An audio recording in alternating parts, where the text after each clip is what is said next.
Thursday, April 16th, 2020. And the good news is that Melon Patch 1 is restored. Melon Patch 2 is underway. And I am using my new heavy-duty staples. These are 6-inch staples, and they are much better than the ones I had before. And these came from sandbaggy.com, ordered them through Amazon. I have no affiliation with the company, but I was so impressed with their customer service that I just wanted to give them a shout out. As y'all know, my first package arrived empty, and so I contacted the company and they got these out to me right away, and they came yesterday. So thank you very much, and now I need to get back to work.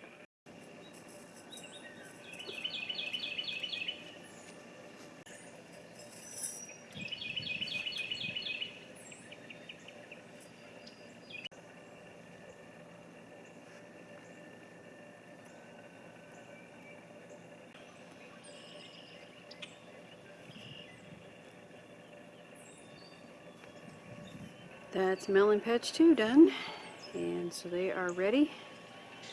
Now we just have to wait for the weather to cooperate, which brings me to the sad news.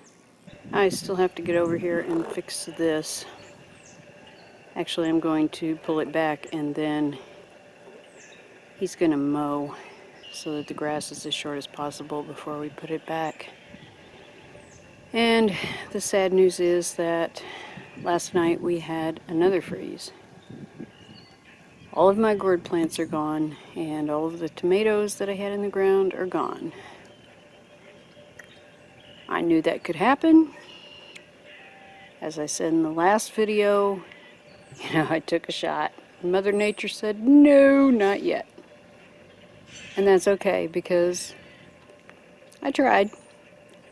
And that's all any of us can do, is just try something and see if it works. This is the year of discovery, after all. Everything else is fine, though. All the stuff that's under the row covers is still okay. And stuff in the greenhouse is fine. I do need to get it some more water. I did water some of the things yesterday, but I need to make sure that everything has enough water. And tonight should be okay. Tomorrow night looks a little iffy. We're predicted to have a low of 36, but after that we're supposed to have lows in the 40s and 50s. So here is hoping that we're past the danger after tomorrow night, and then we can really get things going.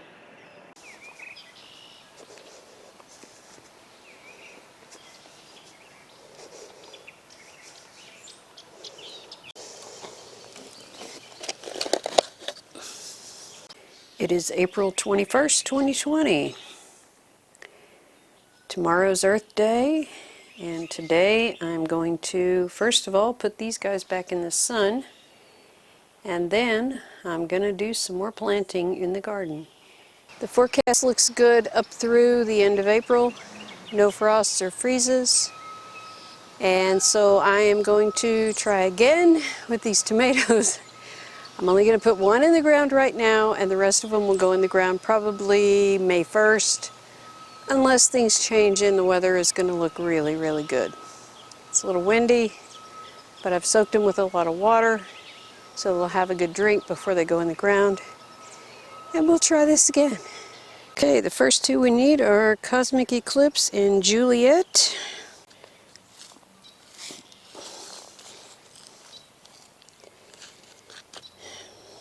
There's the old one that froze.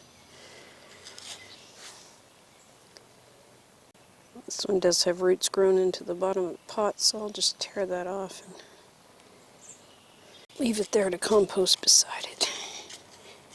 I'm going to break that up a little bit so that the roots can spread out easily. These things have been in the starter pots for quite a while. And White Beauty. I'm really hoping that these White Beauties do well, because I've never had a white tomato kind of excited about it. This one is going to be right there. Rosella goes right here. Oh, hello, giant earthworm. Welcome. Stay as long as you like.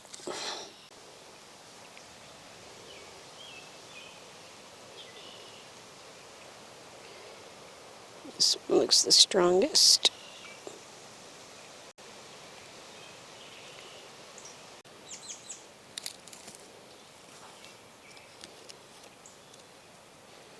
I'm digging up the corpses of the frozen ones. Poor things. I feel so bad about that. Have an interloper this morning. Roma Moneymaker. I grew the Romas last year, and they really didn't do a whole lot, but it was the first year, and I think the soil was still fairly poor. I have amended it a lot since last year. And the Pantano Romanesco are similar to Aroma, so I'm hoping I'll have enough paste tomatoes between the two to do some decent canning with, and I'll see which one does better. And then I probably will only grow one of them next year. I just went with Romas last year because they were familiar to me. I had not discovered Baker Creek yet. I didn't know about all the new seeds and the new seed companies that were the possibilities, so I went with what I knew.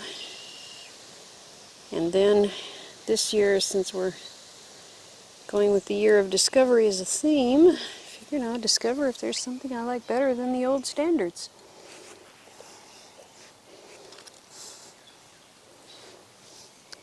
These money makers I've never grown before. They look good in the catalog.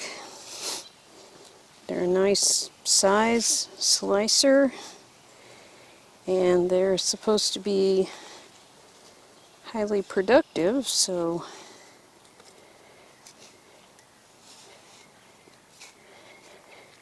we'll find out. Ordinarily, I would never plant this much variety in something like a tomato, but I had the seeds. A lot of them were gifted to me, so I have them. I'm going to plant them.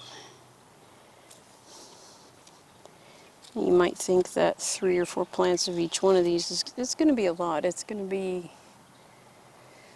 I think I have about 14, 15 different varieties of tomatoes now. So 3 plants of each one is going to be a lot, but I don't know how well they're going to do. Each one is going to be a little different because I have the yellow tomatoes, I have the pink tomatoes, I have the red tomatoes, I have the paste tomatoes, I have the slicers, I have the cherry tomatoes, and all of those serve a different purpose in my life, so I want to have at least one cherry, one paste, and one slicer that grows really well here. And so that's what I'm aiming at, is to find out which one of these does the best. And then of course the white ones were given to me.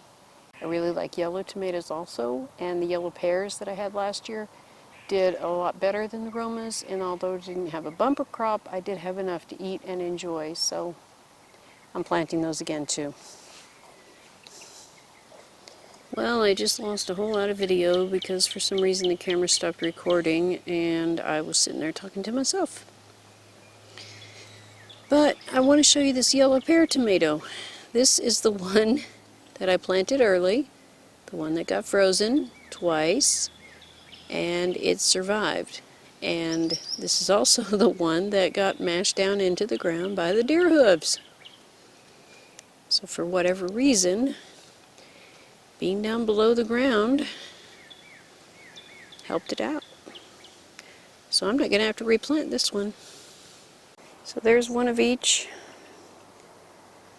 Well, almost one of each. I think there are a couple I didn't have in this row that I have to put elsewhere, but there's one each of the ones I had laid out for here in the ground.